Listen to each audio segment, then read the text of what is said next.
Hi అండి. Welcome to Shanmukh cooking recipes. ఈరోజు special కొబ్బరి ఉండలండి. చాలా చాలా బాగుంటాయి. చాలా తేలిగ్గా చేసుకోవచ్చండి. ఇవి తినే కొద్దిగా తినాలనిపిస్తూ ఉంటుందండి. అంత టేస్ట్గా ఉంటాయి అన్నమాట. దీన్ని ఏ విధంగా చేసుకోవాలి, దీనికి కావాల్సిన పదార్థాలు ఏంటో చెప్తానో ఆ విధంగా చేసుకోండి. ఇవి అసలు చూడండి ఎంత సాఫ్ట్గా ఎంత మెత్తగా ఉన్నాయో. చాలా బాగున్నాయి ఇవి. ఒక 15 డేస్ అలా దాకా ఉంటాయండి. పాకం మనం గట్టిగా పట్టుకుంటే చూడండి ఎంత బాగుందో.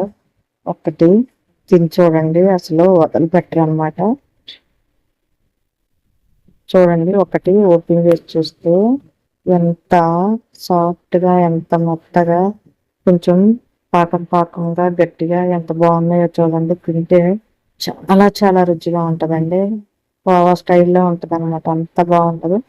దీన్ని ఏ విధంగా చేసుకోవాలంటే ముందర కొబ్బరి చెక్కలు తీసుకోవాలండి. మనం ఇందులో 3 కొబ్బరి చెక్కలు తీసుకున్నాను అనమాట.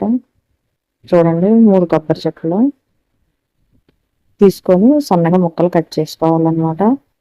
ముక్కలు కట్ చేసుకొని మనం మిక్సీలో వేసుకోవాలి. ఈ విధంగా వేసుకోవాలండి. మిక్సీలో వేసుకున్న తర్వాత దీన్ని ఈ విధంగా మెత్తదనం ఉంటే సరిపోద్ది. మిక్సీలో అన్న వేసుకోవచ్చు, తురుముకోవచ్చు అనమాట. వేరే ఒక పాత్ర తీసుకొని అందులో ఈ కొబ్బరిని కొలుసుకోవాలండి.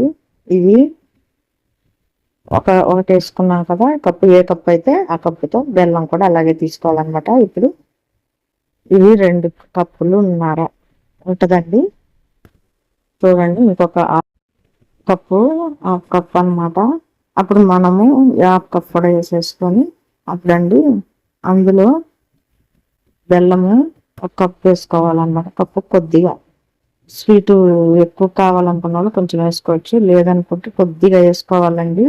2.5 కప్పులు కాబట్టి వేసుకొని మనం అలాగే పొయ్యి మీద పెట్టాలన్నమాట. పొయ్యి మీద పెట్టి ఇది అవుతా ఉంటే మనం సన్న మంట మీద పెట్టుకోవాలి. పెట్టుకుంటున్నప్పుడు మనకు బెల్లం స్లోగా కరిగి మనకి పాకం లాగా వచ్చి గట్టిగా ఇది అయిద్ది అనమాట. అప్పుడు చాలా చాలా బాగుంటుంది. మనం మెల్లగా దగ్గరుండి కలుపుకుంటా ఉండాలండి. పక్కకు కూడా వెళ్ళకూడదు, లేకపోతే అడిగంటేస్తుంది. అడిగంటే బాగోదు అనమాట. ఈ విధంగా కలుపుకోవాలి. ఈ విధంగా చేసుకుంటా ఉంటే స్లోగా అది హైలో పెట్టుకోవద్దు, లోలో పెట్టుకోవాలన్నమాట. చూసారా స్లోగా కరుగుతుంది, బెల్లం కరుగుతుంది. ఇలాగే తిప్పుకుంటూ ఉండాలండి. చాలా దగ్గర ఉండి ఇంట్రెస్ట్ తీసుకోవాలన్నమాట. ఈ విధంగా కలుపుకుంటా ఉంటా ఉంటే మనకి కొంచెం దగ్గర అవుతా ఉంటుంది అన్నమాట. ఈ విధంగా కలుపుతా ఉంటే చూసారా మొత్తం బెల్లం అంతా ఇదైంది, పాకం లాగా వస్తుంది అన్నమాట. ఈ కొబ్బరి బెల్లం ఇలాగ కలుపుతూ ఉండాలండి. ఇలా కలుపుతూ ఉంటున్నాము, మనకి కొంచెం పాకం గట్టిగా అవుతా ఉంటుంది అన్నమాట. ఈ లోపు మనం ఇందులోనే అసలు పాలు పోసుకోవాలండి. పాలు కనుక పోసుకున్నట్లయితే అసలు కోవా టేస్ట్ చాలా చాలా బాగుంటుంది. చిక్కటి పాలు పోసుకోవాలి, లేదంటే కోవా కూడా వేసుకోవచ్చు. దానిలో పాలు పోసుకొని మామూలుగా చేసేసుకుంటారు. పాలు పోసి చూడండి చాలా రుచిగా ఉంటుంది. ఇవన్నీ పాలు అందులో పాలు పోసేసుకొని చిక్కటి పాలండి పోసుకొని బాగా కలుపుకోవాలి. ఇలా కలుపుకోవడం వల్ల మనకి ఆ బెల్లంలో ఆ కొబ్బరి బెల్లంలో పాలలో మనం బాగా ఉడికి చాలా బాగుంటుంది అనమాట. రుచిగా మనం చేస్తుంటేనే నెయ్యి ఇలా వస్తూ ఉంటుందండి చేతికి. బాగా ఉంటుంది, చాలా రుచిగా ఉంటుంది. ఇలా కలుపుకుంటూ ఉండాలి. బాగా ఆ పాలంతా ఎగిరేదాకా కలుపుకొని మనకి ఇది అయిపోయినాక పాలు ఇదైనాక మనకి కోవాలాగా అవుతుంది అనమాట. చాలా బాగుంటుందండి. ఒకసారి ఈ విధంగా ట్రై చేయండి. పిల్లలు కూడా చాలా చాలా ఇష్టంగా తింటారు. ఇక వదలకండి ఎవరైనా. ఎంత రుచిగా ఉంటుంది. మామూలుగా బెల్లంతో చేసుకునేది ఒక రకంగా ఉంటుంది, పంచదారతో ఒక రకంగా ఉంటుంది. ఇలా పాలు పోసిన దాంట్లో చేసుకుంటే మాత్రం చాలా చాలా రుచిగా ఉంటుంది. ఆ విధంగా చేసుకోండి.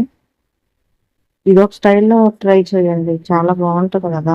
అందులో నెయ్యి వేసుకోవాలండి. 2-3 స్పూన్స్ దాకా నెయ్యి వేసుకోవాలి. కాస్త ఎక్కువ వేసుకున్న రుచిగానే ఉంటుంది. అయినా మన కొబ్బరిలో ఆయిల్ వస్తుంది కాబట్టి అంతగా కాకుండా 3 స్పూన్స్ దాకా వేసుకుంటే రుచి అసలు ఆ పాలకి ఈ నెయ్యికి అసలు చాలా బాగుంటుంది అన్నమాట. కొబ్బరి ఉండలు చాలా రుచిగా ఉంటుంది. ఆ విధంగా చేసుకోండి. ఇలా మనం కలుపుకుంటూ ఉండాలన్నమాట. కొంచెం బాగా మనకి బ్రౌన్ కలర్ వచ్చే విధంగా చేసుకోవాలి.